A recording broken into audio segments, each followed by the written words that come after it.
Je m'appelle Géraldine Vivard, je suis la directrice générale de Oxytem. Oxytem, c'est une société qui conçoit, fabrique des moteurs électriques de haute performance. On est basé à Colomiers et on a une petite équipe de 20 personnes divisée entre le bureau d'études et l'atelier de production.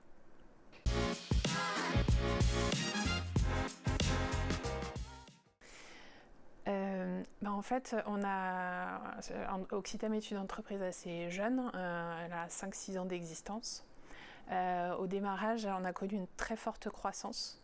En faisant x2 tous les ans. Alors c'est vrai que x2 quand on est deux, ça paraît pas beaucoup, mais en fait c'est beaucoup. Et en fait, on s'est retrouvé un petit peu de la toute petite entreprise à l'entreprise qui se développe en très très peu de temps. Donc on a connu une petite crise de croissance et d'identité, je pense aussi, avec les équipes, où on a commencé un peu à se chercher en tant que et c'est quoi la suite et comment on continue à grandir, à faire croître l'entreprise, quelle organisation on doit y mettre. Parce que cette croissance rapide a fait qu'on ne s'est pas trop posé sur l'organisation. On a un petit peu fait les choses en avançant sans forcément poser et réfléchir. La structure en tout cas. Donc voilà, c'était vraiment notre contexte, un petit peu de recherche d'identité et maintenant qu'on a bien grossi, qui on est et qu'est-ce qu'on fait pour la suite. Voilà. Alors, au tout début, on était parti sur une démarche qualité. Moi, à titre personnel, dans mon expérience, j'ai pas vécu de démarche qualité. Et c'est vrai que d'un côté, je me disais, qualité ISO 9001, on a quand même quelques clients qui commencent à nous en parler. Et de l'autre côté, je me faisais une vraie image bureaucratique de la qualité. Donc j'étais un petit peu entre les deux en me disant, d'un côté, on me le demande, de l'autre côté, j'ai pas envie de d'avoir à embaucher une personne pour faire du papier. En plus de ça, je suis désolée, mais ma perception n'est pas très positive, que personne ne lit, qui est jamais à jour, etc., etc. Donc d'un côté, on avait cette problématique-là, et de l'autre côté, on avait le contexte que je viens de décrire, c'est-à-dire besoin de s'organiser, de penser les choses, de se structurer pour l'avenir. Et du coup, la démarche de Calia qui m'a beaucoup parlé, c'était un petit peu le sens inverse de ce que j'avais pu percevoir. Et d'ailleurs, c'est comme ça qu'on a bâti le projet. On s'est dit, ok, ISO 9001, c'est un sujet, très bien, on l'a dans la visée, mais on ne va pas prendre l'ISO 9001 comme objectif, on va prendre comme objectif notre organisation, comment on se structure, où on veut aller, qu'est-ce qu'il faut mettre en place pour y aller.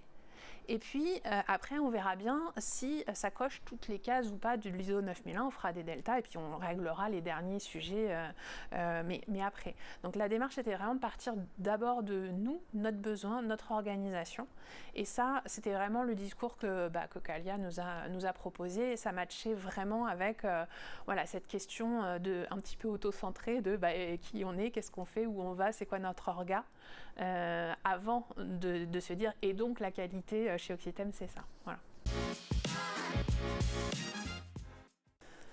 Alors, je pense que ce que j'ai beaucoup aimé dans l'approche qu'on a co-construite avec Calia, c'est le fait d'impliquer la totalité de l'entreprise dans la démarche. Je me rappelle de cette toute première réunion où on a dit il faut des pilotes de processus. Très naturellement, les responsables de service ont dit moi je prends tel processus. Et là je me suis dit non, en fait on est déjà en train de prendre le problème à l'envers. Donc j'ai demandé à ce qu'il n'y ait aucun responsable qui soit pilote de processus, mais que ce soit systématiquement une personne des équipes qui soit pilote d'un processus. Et du coup, cette démarche en impliquant tout le monde et en mettant l'équipe au cœur du sujet, je pense qu'au tout début, ils avaient un petit peu de mal à voir où on allait, ils se questionnaient beaucoup, mais est-ce que je vais être capable, ça va être quoi mon rôle, etc. Et finalement, en avançant dans la démarche au fur et à mesure, je pense qu'ils ont d'abord compris en fait que l'attendu, c'était pas de faire du papier, parce qu'on a quand même tous cet imaginaire-là, mais bien d'être au cœur de la réalité, de ce qu'on fait, de pouvoir décrire ce qu'on fait. Et du coup, moi, je trouve que ça nous a fait une sorte de compréhension commune déjà, et puis de cohésion de tous autour des différents sujets. Après, chez nous, la démarche, elle est encore récente. On cherche aussi le post-projet entre guillemets, c'est-à-dire ça va être quoi notre rythme qualité chez Oxithem, comment ça va se passer, etc. Là on est là-dedans en ce moment, mais en tout cas voilà, je trouve que l'implication de tous ça fait qu'il y a quand même cette cohésion, cette compréhension commune des sujets. On a fait en sorte que sur chaque processus, il y ait des représentants de divers domaines pour que vraiment ça puisse converger. En fait, comme j'ai dit, le tout début de notre histoire qualité, c'était une sorte de crise un peu d'identité et de croissance.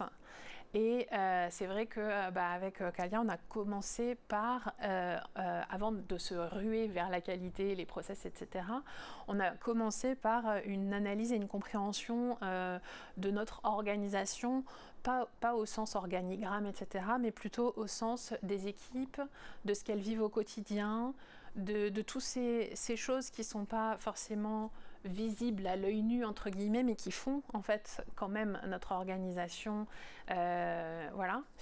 Et ça a été, je pense, extrêmement d'abord fédérateur, parce que cette crise d'identité, nous, on l'a vécue en tant que dirigeants, mais les équipes se la sont pris aussi de plein fouet.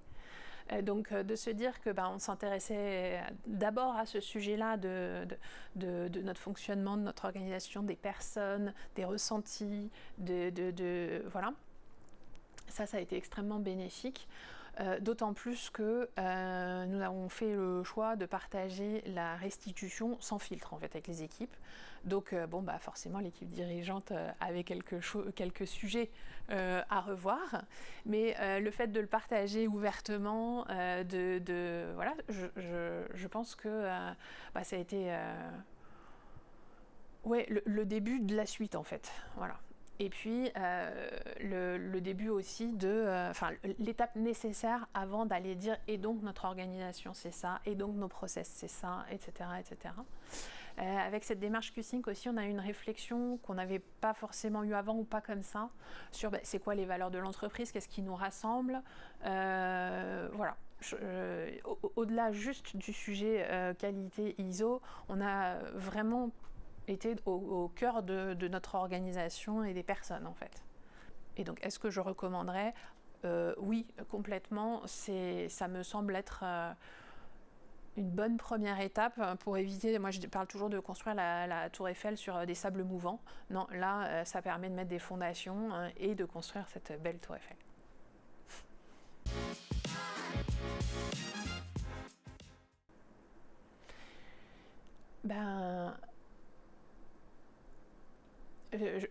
Je sais pas, en un mot, je dirais la personnalisation, c'est-à-dire voilà, ne pas calquer un schéma sur une entreprise, mais vraiment se soucier de l'entreprise et de l'organisation avant d'aller vers les sujets, les recommandations, etc., etc., pouvoir s'approprier vraiment cette démarche en fait.